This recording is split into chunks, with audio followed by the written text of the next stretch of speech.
এর মধ্যে এক প্রচন্ড হৃদয় মহিলার কোল থেকে দুধের শিশুকে টান দিয়ে অগ্নিকুণ্ডলিতে নিক্ষেপ করে।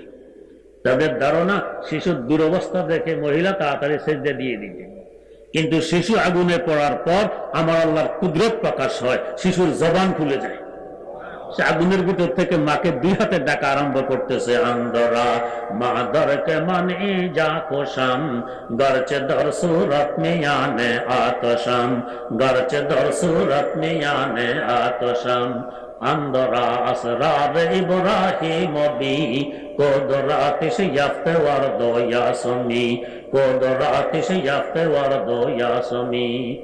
ও মা, খবরদার খবরদার, মূর্তির সামনে মাথা নত করে সেজদা দিয়ে ঈমান হারা হবে না, কপাল নাপাক করবে না। মা, যদিও দেখো আমি আগুনের ভিতরে আছি, এটা সূরতে আগুন, বাস্তবে ফুল বাগান।